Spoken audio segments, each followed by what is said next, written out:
Hello everyone, कैसे हैं आप सब। आशा करती हूँ आप सब ठीक होंगे, अच्छे होंगे।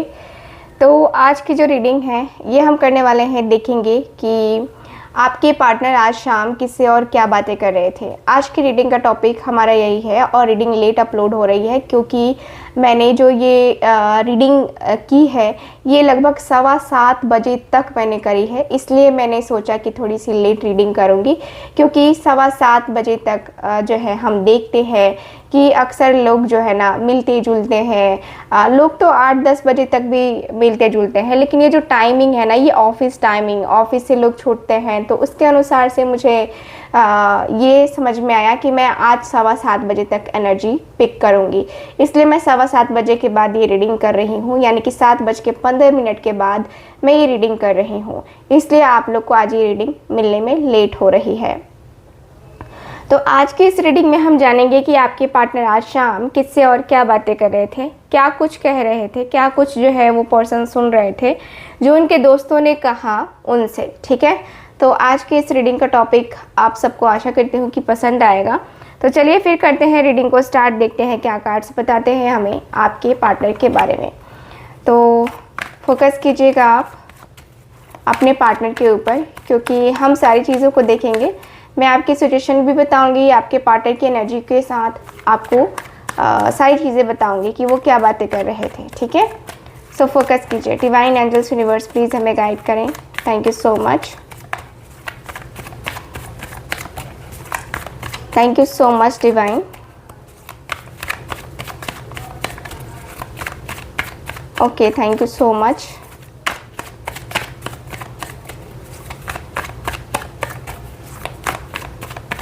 ओके,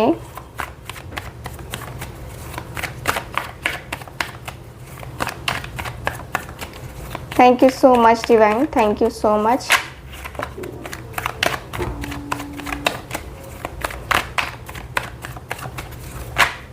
देखते हैं कार्ड्स, निकालते हैं क्या है एनर्जीज। 10 ऑफ वॉन्ड्स का कार्ड है, 7 of cups, judgement, 5 of wands, 10 of swords,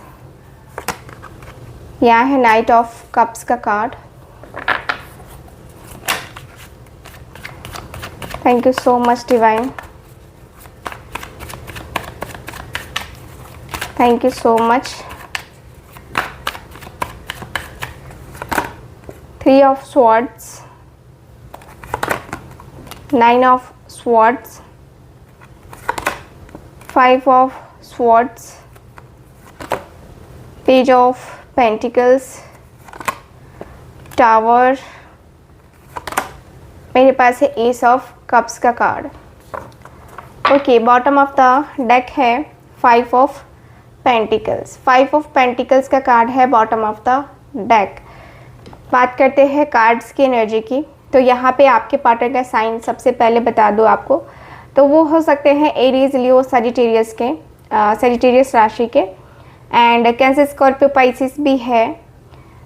यहाँ पे मेरे पास जेमिनाई, लिब्रा, एक्वेरियस भी है, एंड टॉरस, वर्गो, कैप्रिकॉन भी है, यानी कि हर साइन, हर एक एलिमेंट अवेलेबल है यहाँ पे। आपकी सिचुएशन, आपके रिलेशनशिप की सिचुएशन बता देती हूँ, आपके साथ क्या कुछ चीज़ें हुई हैं, आप क्या फील कर रहे हो, उसके बाद आपके पार्टनर की बात हम करने वाले हैं। तो इस रिलेशनशिप में आप अभी नो कॉन्टैक्ट जोन फेस कर रहे हो, और ये नो कॉन्टैक्ट जोन जो हुआ है आप दोनों के बीच में ये काफ़ी पेनफुल रहा है। आप दोनों के इस कनेक्शन में कहीं बहुत ब्लॉकेजेस आए हैं। बहुत ब्लॉकेजेस आने के बाद से ऐसा दिख रहा है जिसमें होता है ना कि लाइफ अच्छे तरीके से चल नहीं पाती है, ज़िंदगी अच्छे तरीके से चल नहीं पाती है, हम अपनी ज़िंदगी को अच्छे तरीके से नहीं जी पाते हैं। वो सारी चीज़ें जो है मुझे नज़र आ रही हैं। ऐसा दिख रहा है कि आप अपने पार्टनर से नो कॉन्टैक्ट जोन में चले गए हो और आपको नाइटमेयर्स होते हैं। आप दोनों के बीच में काफ़ी लड़ाई झगड़े भी हुए हैं, काफ़ी आप दोनों की फैमिली एक दूसरे के हो सकता है कि फेवर में ना हो, या इनकी फैमिली आपको पसंद ना करती हो, ऐसे भी कुछ चांसेस दिख रहे हैं। आपके पार्टनर काफ़ी बर्डन में है, काफ़ी परेशान है। ये पर्सन आपको बता चुके हैं शायद आप इनकी परेशानी को नहीं समझते हो और इनका एक बहाना मानते हो, ऐसा मुझे समझ में आ रहा है कार्ड में।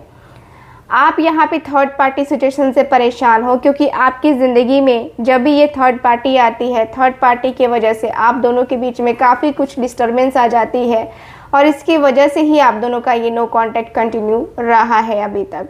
इस नो कांटेक्ट जोन में ना आपको उनकी खबर है ना उनको आपकी खबर है, दोनों एक दूसरे से बिल्कुल बेखबर हैं और दोनों ही एक दूसरे को कॉल ना मैसेज कर पा रहे हैं। यहाँ पे बातें ये हैं कि आप दोनों के बीच में जो ब्लॉकेजेस आए हैं, जो अचानक से ये जो रिश्ता टूट गया है, इस रिश्ते में आपका भी लॉस हुआ है और उनका भी लॉस हुआ है। दोनों तरफ से एक इमोशनल लॉस मैं देख पा रही हूँ यहाँ के एनर्जी के अनुसार से। तो ये चीज़ें अगर आप फेस कर रहे हो तो ये रीडिंग आपके लिए है। अब मैं बात करूँगी कि आपके पार्टनर आज शाम किससे और क्या बातें कर रहे थे। तो बातें स्टार्ट करते हैं। ये पर्सन कहते हुए दिखाई दे रहे हैं कि आजकल इतना ज़्यादा हेडेक हो गया है ज़िंदगी में, आजकल इतना ज़्यादा हेडेक हो गया है मुझे कि कुछ समझ में नहीं आ रहा है, मैं कैसे करूं, क्या करूं, कुछ समझ में ही नहीं आ रहा है कि क्या होगी चीज़ें, क्या नहीं होगी, मेरे साथ क्या होगा पॉजिटिव, क्या नहीं होगा, कुछ समझ में नहीं आ रहा है। मैं कहीं ना कहीं अपने आप को बहुत डिस्टर्ब पा रहा हूँ, मैं अपने आप को आगे तक लेके नहीं जा पा रहा हूँ, मेरा मन बहुत परेशान रह रहा है, मेरा दिल बहुत परेशान रह रहा है, बात बहुत सारी चीज़ें आती हैं, मेरे मन में बहुत सारी चीज़ें आती हैं, मेरा दिल बहुत दुखता है, मैं क्या करूं, मेरे लाइफ में जो चीज़ें चल रही है कहीं ना कहीं वो उसे मैं बहुत हर्ट हो गया हूँ, मैं बहुत ज़्यादा हर्ट हो गया हूँ। कहीं मेरे मन को बहुत ज़्यादा मैं सोचता हूँ कि तसल्ली दे दूँ, फिर कहता हूँ कि नहीं हो पाएगा ये मुझसे। अपने मन को मैं बार बार समझाने की कोशिश करता हूँ, यार क्या करूँ, नहीं समझता है मन कहता है कि उसकी याद आती है, दिल कहता है उसकी याद आती है, फिर सुबह सोचता हूँ उसको कॉल कर लूँ, मैसेज कर लूँ, फिर वही होता है कि मैं कंफ्यूज हो जाता हूँ कि पता नहीं कॉल रिसीव होगा नहीं होगा, मुझे 1000 बातें सुननी पड़ेंगी तो क्या होगा। मैं बहुत सारी चीज़ों को लेकर के सोचता हूँ और इसी वजह से मैं उसको कॉल मैसेज नहीं कर पाता हूँ, जिसका मुझे रिग्रेट है। मुझे रिग्रेट होता है कि मैं इस तरीके की फीलिंग्स, इस तरीके के इमोशंस क्यों रखता हूँ, क्यों मैं उसके लिए पॉजिटिव नहीं सोचता हूँ।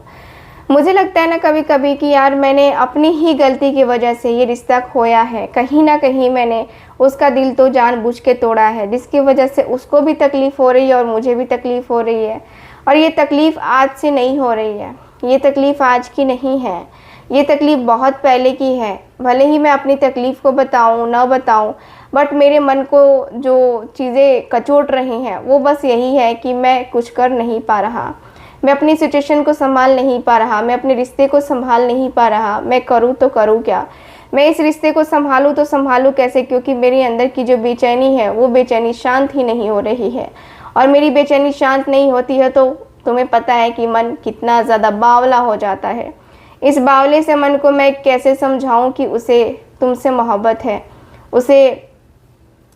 उससे मोहब्बत है, और मैं क्या करूं यार, क्या करूं। मैं ईश्वर से प्रार्थना भी करता हूँ, ईश्वर से दुआ भी मांगता हूँ कि ईश्वर मेरी गलती अगर हो तो मुझे माफ़ी दे दो, मुझे माफ़ी दे दो कि मैंने जो किया है ना उसका कम से कम मुझे सज़ा मिल जाए, कम से कम मैं सज़ा का हकदार बनूंगा और मैं शायद जो है ना अपनी लाइफ को, अपनी ज़िंदगी को हर तरीके से आगे लेके जा सकूंगा। लेकिन शायद ईश्वर भी मेरे फेवर में नहीं है, ईश्वर भी कहीं मुझे तन्हाई रखना चाहता है। मैं बहुत ज़्यादा मेरे बहुत ज़्यादा मन में वो चीज़ें हैं, कहते हैं ना कि एक एक करके 1000 चीज़ें आती रहती हैं, वो 1000 चीज़ें मेरे मन में चलती रहती हैं, 1000 बातें मेरे मन में चलती रहती हैं। मैं क्या कहूँ, कैसे कहूँ, कुछ आइडिया नहीं लग रहा है। बट जो भी है वो ठीक नहीं है, जो भी है वो ठीक नहीं चल रहा है। कहीं ना कहीं मैं अपने आप को बहुत ज़्यादा अंदर से गिल्ट फील कर रहा हूँ, अंदर से बहुत ज़्यादा अकेलापन फील कर रहा हूँ।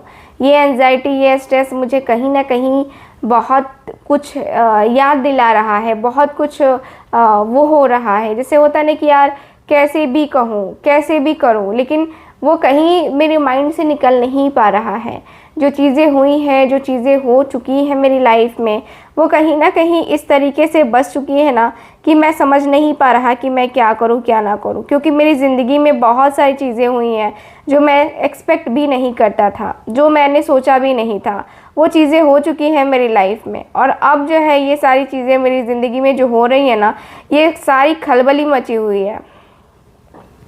मुझे अंदर से बहुत ज़्यादा तकलीफ़ हो रही है, बहुत ज़्यादा दर्द हो रहा है कि यार मैं क्या करूं, मैं कैसे करूं। क्योंकि मेरा मन कुछ और कहता है, मेरा मन कहता है, उसके लिए बेचैन होता है, उसके लिए मेरा मन बेताब होता है। मैं चलना चाहता हूं उसको, मैं चाहता हूं कि वो मेरी ज़िंदगी में आए, मैं उसकी ज़िंदगी में आऊं और मेरी ज़िंदगी काफ़ी अच्छी हो। मैं तो यही चाहता हूं, लेकिन यार कुछ हो नहीं पा रहा है। कहीं ना कहीं मैं बहुत अकेला हो गया हूँ, बहुत ज़्यादा तन्हा हो गया हूँ। इस अकेलेपन में, इस तन्हाई में मैं क्या करूँ, कैसे करूँ, कुछ आइडिया नहीं हो रहा है। बट हाँ, मेरे मन में ये ज़रूर है कि हाँ, मैं शायद कुछ कर पाऊँ या कुछ कर सकता हूँ। मुझे लगता है कि शायद मैं कुछ कर सकता हूँ। कहीं ना कहीं मेरे अंदर डीप इमोशंस, डीप फीलिंग्स आज भी उसके लिए हैं। मैं क्या करूँ, कुछ समझ में तो आ नहीं रहा है, कैसे करूँ कुछ समझ में नहीं आ रहा है। दिल जैसे कि भारी भारी सा हुआ है, क्योंकि ये नो कॉन्टैक्ट जोन बहुत ज़्यादा पेनफुल रहा है मेरे लिए तो बहुत पेनफुल रहा है। और एक सबक भी सीखा है मैंने कि यार जब अपने अपने नहीं होते तो दूसरे कभी अपने नहीं बन सकते हैं, है ना। तो यहाँ पे मैंने ये सबक सीखा है और मैंने कहीं दर्द में अपने आप को जीते हुए देखा है, अपने आप को तकलीफ़ में देखा है, अपने आप को मरते हुए देख लिया है मैंने, अपने आप को बहुत ज़्यादा तकलीफ़ में देखा है मैंने। मैं क्या करूँ कुछ समझ नहीं आ रहा। मैं एक न्यू बिगनिंग करना चाहता हूँ अपनी ज़िंदगी में, एक बहुत ही ज़्यादा खूबसूरत सी न्यू बिगनिंग करना चाहता हूँ। और ये न्यू बिगनिंग मेरे लिए बहुत बेस्ट बिगनिंग होगी, बहुत बहुत बहुत अच्छे तरीके से बिगनिंग होगी। मुझे लगता है कि मैं अपनी ज़िंदगी को सही तरीके से, सही मायने में आगे लेके जा सकता हूँ उसके साथ। और उसके साथ हर एक पॉजिटिविटी, हर एक पॉजिटिव साइड जो है ना अपना दिखा सकता हूँ। सो कहीं ना कहीं मुझे लगता है कि मैं उसके तरफ जा सकता हूँ, उसके तरफ जाकर अपने रिश्ते को ले करके, है ना, मैं शायद पॉजिटिव रह सकता हूँ। तो मैं तो उसके तरफ जाना चाहता हूँ, मैं उससे बात करना चाहता हूँ। मुझे उसके साथ एक नई ज़िंदगी जीनी है, मुझे उसके साथ एक बहुत ही प्यारी सी खूबसूरत सी नई ज़िंदगी जीनी है। मैं चाहता हूँ कि मेरा उसका जो प्यार है वो मतलब बहुत नेक्स्ट लेवल पे रहे, नेक्स्ट लेवल पे मैं जाना चाहता हूँ, नेक्स्ट लेवल पे मैं करना चाहता हूँ उसके साथ जो भी अपना रिलेशन है। ठीक है, मैं ऐसा नहीं चाहता कि मतलब मेरी ज़िंदगी में ये एक अधूरापन, ये खालीपन रहे, मैं ये नहीं चाहता। मेरा ये बहुत ज़्यादा अंदर से, बहुत ज़्यादा एक अंदर से एंजाइटी, स्ट्रेस वाली फीलिंग्स मेरे अंदर होती हैं कि भाई मैं कर भी पाऊँगा कि नहीं। लेकिन अब मुझे लगता है कि शायद मैं कर सकता हूँ, शायद मैं हो सकता हूँ, शायद मैं ऐसी चीज़ें कर सकता हूँ। तो मुझे ना अपनी ज़िंदगी को एक नए तरीके से जीना है, उसके साथ जीना है। तुम क्या कहते हो? सो देख लेते हैं कि इनके जो दोस्त हैं वो क्या कहते हैं, इनको क्या सजेशन देते हैं। सो डिवाइन हमें बताएं, डिवाइन हमें प्लीज़ बताएं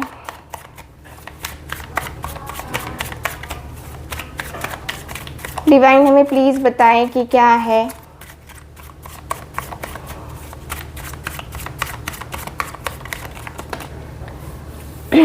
okay, thank you so much.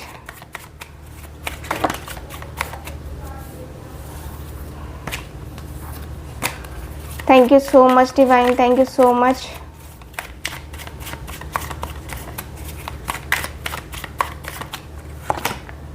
Wheel of fortune की एनर्जी आई है।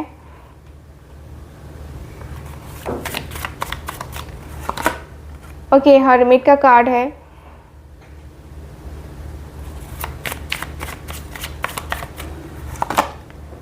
Six of cups. यहाँ है मेरे पास page of pentacles, knight of swords. यहाँ है मेरे पास seven of swords. Okay, bottom of the deck है पेज ऑफ वॉन्ड्स का कार्ड।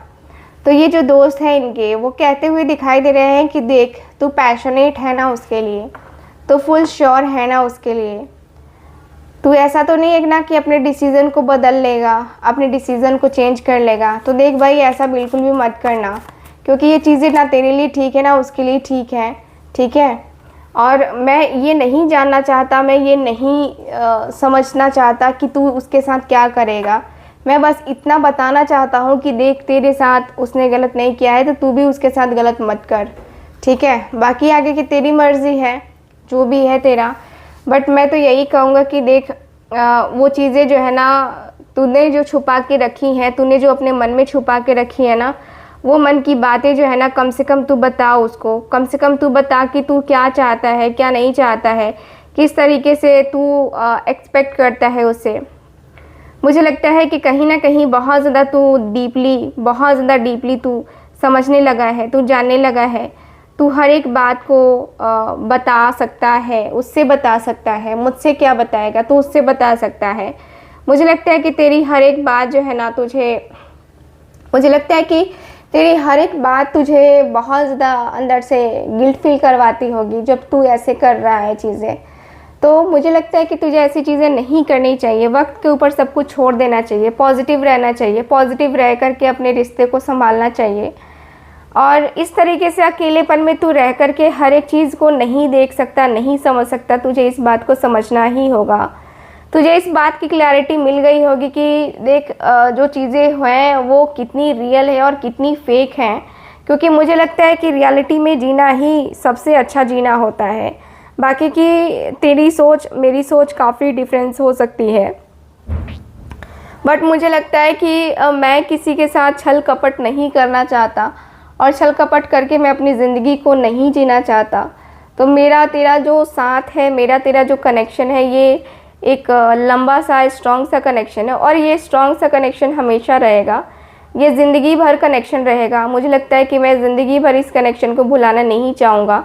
मुझे लगता है कि मैं इस ज़िंदगी भर के कनेक्शन को हमेशा याद रखूँगा, हमेशा ही। क्योंकि ये कनेक्शन मेरे मन को, मेरे दिल को है ना समझता है। इस कनेक्शन को मैं समझता हूँ। इस कनेक्शन को कहीं ना कहीं मैं बहुत दिल से जो है चाहता हूँ कि आगे बढ़े।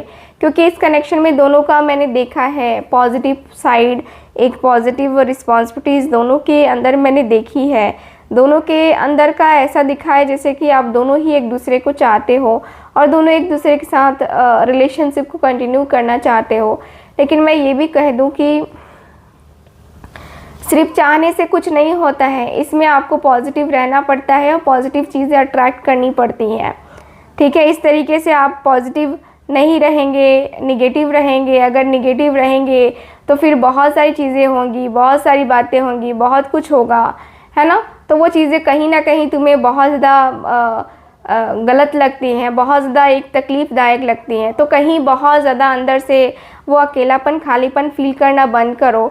मेरे मन को, मेरे दिल को समझो और समझाने की कोशिश करो, ठीक है। क्योंकि मुझे लगता है कि कहीं ना कहीं तुम इस रिश्ते को आगे ले जा सकते हो एक ट्रस्ट के साथ। तो ट्रस्ट रखना तो तुम लोगों की जिम्मेवारी बनती है, तुम दोनों का कनेक्शन बनता है। तुम दोनों इस कनेक्शन को अगर आगे लेके जाना चाहते हो तो सबसे पहले ट्रस्ट करना सीखो, उसके बाद से अपनी लाइफ का और उसकी लाइफ का डिसीज़न लेना, ठीक है। सो गाइज़, ओवरऑल रीडिंग में यही दिख रहा है मुझे आपके कार्ड्स में। कैसी लगी आपको ये रीडिंग, कितना रेजोनेट करी है बताइएगा ज़रूर। एंड जो लोग भी चाहते हैं मुझसे अपनी पर्सनल टैरो का रीडिंग लेना, आप लोग स्क्रीन पे दिए गए नंबर पे कांटेक्ट कर सकते हैं। मैं मिलूंगी आपसे दोबारा किसी और रीडिंग में, तब तक के लिए बाय बाय।